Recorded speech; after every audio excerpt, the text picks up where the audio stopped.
Pada saat ini saya akan memberikan kesaksian singkat tentang keterlibatan saya dalam satu sekte sesat yang namanya The First Satanic Church.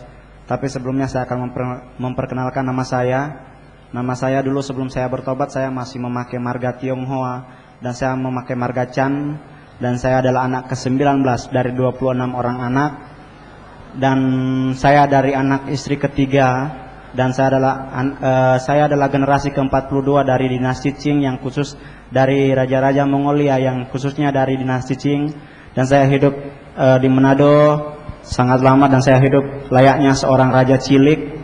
Dan papa saya mempunyai 6 orang istri, dan mama saya adalah istri ketiga, dan semua istri dan anak-anaknya tinggal dalam satu rumah. Dan puji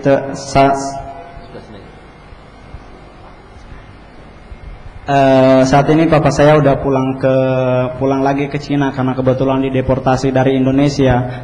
Karena sampai saat ini papa saya belum warga negara, tapi saya sekarang udah warga negara Indonesia, dan saya sekarang adalah warga kerajaan Allah. Saya akan ceritakan bagaimana saya terlibat dalam sekte tersebut. Saya terlibat dalam sekte Satanic Church ini mulai dari mama saya, dari orang tua saya. Karena kebetulan mama saya dulu istilahnya belum bertobat, karena dia memang latar belakang agamanya agama duniawi, agama ya Kristen separuh-separuh. Dan mama saya dulu karena kebetulan dia dijadikan istri ketiga, orang Manado nggak pernah menyetujui, khususnya orang Manado yang dari suku Sanghe Talaut nggak pernah mengizinkan satu rakyatnya kawin dengan orang Tionghoa, karena orang Tionghoa katanya selalu nyari cian. Saya sampai saat ini masih membuktikan apa benar orang Cina selalu nyari uang. Dan tapi karena mama saya udah ngebet sama papa saya cakepnya seperti Aaron Kwok. Saya jujur aja. Ya. Papa saya sangat cakep, dan mama saya udah ya jatuh cinta sekali, dan dia ngebet. Nah, dari pihak keluarga tersebut terjadi 2 blok. Satu blok Tionghoa, satu blok pribumi. Ya saya pakai istilah pribumi karena kebetulan ya rakyat Sanghe Talaut. Langsung mama saya diralikan ke satu pulau yang berbatasan langsung dengan Filipina. Mama saya dilarikan ke pulau tersebut, tapi karena dasar cinta, mama saya lari sembunyi-sembunyi balik ke Manado. Di Manado mama saya langsung bilang, oke, saya netral. Saya nggak akan ke rumah ya papa saya namanya Acong. Saya nggak akan ke rumah Acong, dan saya akan tetap tinggal di sini. Nah, posisi mama lagi hamil. Nah, di waktu hamil tersebut mama saya ikut satu sekte sesat yang mungkin orang tua sampai saat ini masih tahu. Sekitar tahun 1970 sampai 1989 di Jakarta ada satu sekte sesat yang pimpinannya dideportasi dari Indonesia. Itu satu sekte sesat yang namanya Children of God.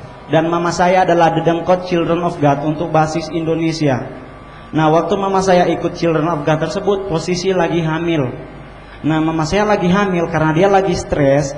Dia langsung bernasar, jika anak saya yang dalam kandungan ini hamil, saya akan serahkan kepada kalian.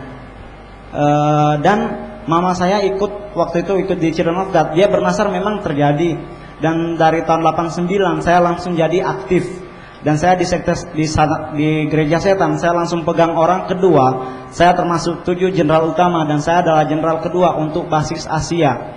Yang benua Asia di bawah handle saya sama teman saya satu namanya Brian. Dan puji Tuhan saya sekarang udah pensiun. Karena dulu saya memang jenderal dari gereja setan, tapi sekarang saya posisi udah pensiun, udah purnawirawan, dan saya sekarang melayani Tuhan dengan bersaksi. Karena saya percaya saya kalau bersaksi bisa mengalahkan iblis.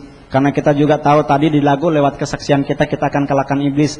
Nah, saya terlibat di sini sangat lama, dan saya akan jelaskan beberapa hal penting. Karena saya udah kedua kali bersaksi di Rehoboth, saya juga pernah bersaksi di anak-anak muda. Saya akan jelaskan bagaimana cara gereja setan dalam setiap ibadah. Itu bagaimana cara ritualnya. Kalau gereja pakai cara ibadah, tapi gereja setan namanya ritual. Nah, dalam ritual gereja setan semuanya mengikuti gaya gereja Kristen yang khususnya karismatik Pantekosta. Berarti termasuk yang GBI, GSJ, yang termasuk di luar Pantekosta, di luar Protestan Katolik itu tidak dipakai tata liturgi gerejanya, tapi gereja setan ikut gaya gereja Pantekosta karismatik.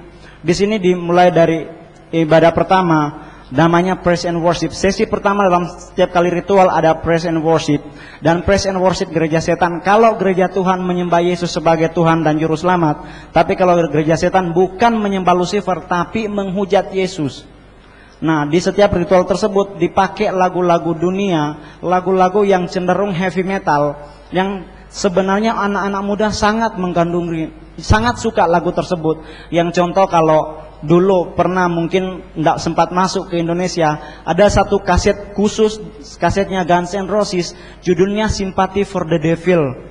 Ini lagu-lagu tersebut dipakai dalam setiap kali ritual. Dan ada juga lagu dari Ozzy Osbourne yang Shout to Evil. Nah, ini lagu-lagu tersebut dipakai. Dan lagu-lagu tersebut banyak anak muda memiliki kasetnya. Bahkan anak muda juga ada yang nyimpan posternya sampai ditempel di kamar. Nah, lagu-lagu tersebut bisa kita lihat sekarang. Lagu yang saya tadi sempat nonton Metro TV, saya lihat ada satu grup musik namanya Crazy Town, kalau nggak salah ya, judul lagunya Butterfly. Nah, ini sekarang lagi masuk di MTV. Lagu Butterfly, jika kita lihat penyanyinya, kelihatan sekali bahwa dia adalah pengikut dari satanisme. Karena di separuh badannya ada tato-tato tertentu, dan di setiap video klipnya ada lambang-lambang dari satanisme. Nah, ini dalam setiap kali ritual kami lakukan lagu tersebut. Nah, setelah selesai praise and worship, masuk dalam satu sesi yang kedua, namanya pembacaan firman.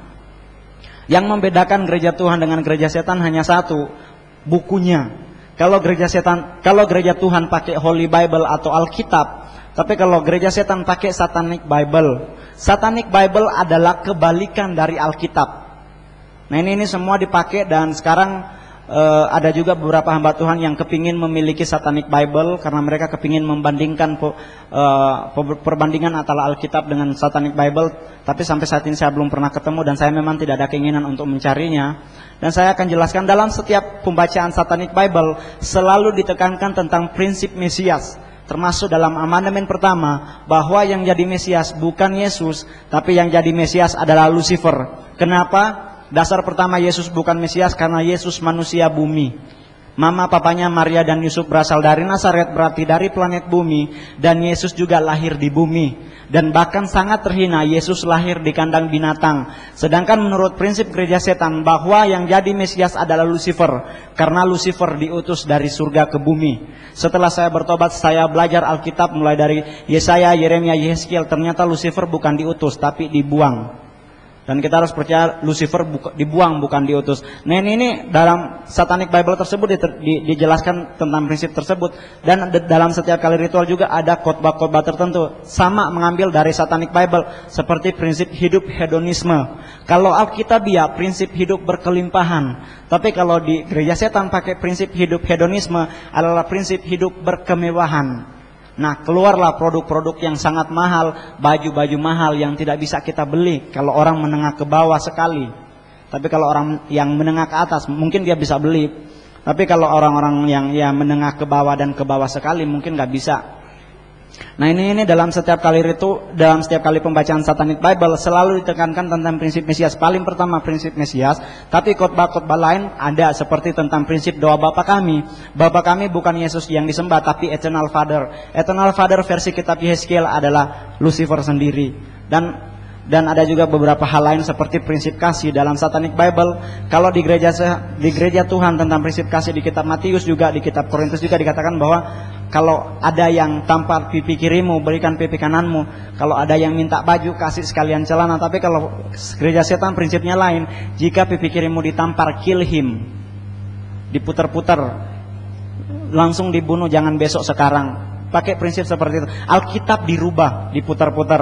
Nah, dan yang ketiga namanya ibadah ketiga, ritual ketiga namanya adalah perjamuan kudus. Sama ikut gaya gereja Kristen Pentakosta Karismatik. Cuma yang membedakan adalah yang diminum dan yang dimakan. Kalau di gereja Tuhan diminum adalah anggur dan makan roti. Tapi kalau di gereja setan adalah minum darah bayi dan organ tubuh bayi dimakan. Tapi jangan pernah takut bahwa bayi tersebut bukan bayi yang lahir. Bukan bayi yang telah lahir yang mungkin di inkubator atau di rumah, tapi bayi hasil aborsi. Dan Sulawesi Utara adalah provinsi yang aborsinya terbesar di Indonesia. Kedua Batam, ketiga Jakarta. Nah ini dalam hal tersebut dipakai dalam setiap kali ritual. Darah bayi tersebut dicampur dengan holy water, dan holy water tersebut disuplai oleh gereja. Ke gereja setan disuplai, dan ada beberapa orang yang sampai saat ini mau nanya di mana untuk mengetahui bahwa gereja menyuplai holy water buat gereja setan. Saya akan kasih mungkin beberapa orang sebentar karena saya udah janji. Dan dalam setiap kali ritual tersebut, perjamuan kudus tersebut, ada satu lagu yang sering dinyanyikan, adalah lagunya si John Lennon. Yang lagu judulnya Imagine on the People. Itu adalah lagu satu aliran sesat yang di Jakarta sekarang udah ada, namanya New Age Movement.